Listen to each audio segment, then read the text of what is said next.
In this session, we are going to show you some features for tabular data harmonization. These features are now available through the ICIS virtual research environment. As the amount of data available for statistical analysis is already very big and growing exponentially, having an environment for managing these data sets is very important. Today we will show you how ICIS already supports the harmonization of unstructured data like CSV files and well-defined time series objects. We harmonize data in 3 steps. We start with a CSV phase, importing a CSV into the infrastructure. Then we have a time series under edit phase for validation and harmonization of datasets. Then we have a time series environment itself to manage the time series.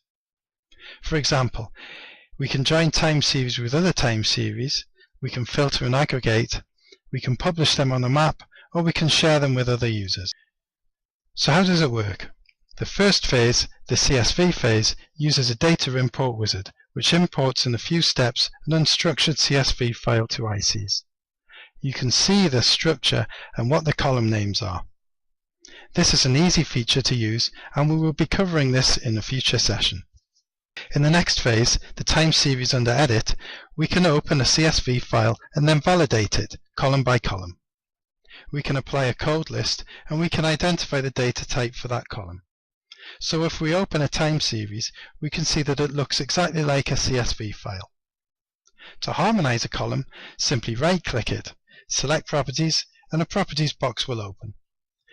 In this example, we can say that for the flags column, we expect this to be a dimension column, and we can use the guesser to guess what code list applies to this column. This will open the list of candidate code lists. As you can see, although there are some columns where we have 0 errors, we can expect this to be a flag column, so we select a flag column to work on the errors.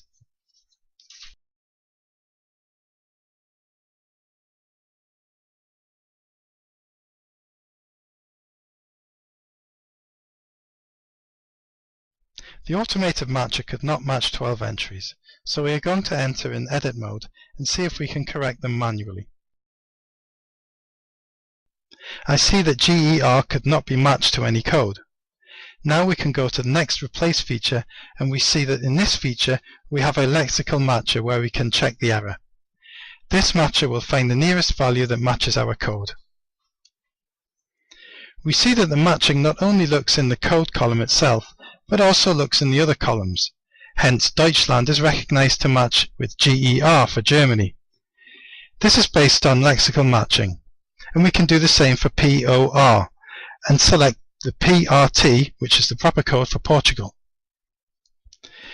We have now corrected the mistakes that occurred during the import. We save our changes, and we repeat this for each column. In a few simple steps, we have harmonized our dataset. Then we can do the next step, which is the production and the editing of the time series object. Again, the time series object looks very similar to the CSV file. We can open one. Here we can see that we have a code list attached. One of the advantages of having a code list is that you can also select to display the value. For example, you can set up the code and opt to display the English names. As we have seen, one of the biggest advantages of moving towards structured data is having a much easier access to reference data. That's all for this session. In the next demo, I will explain more features we have made available for managing and using the time series. Thank you.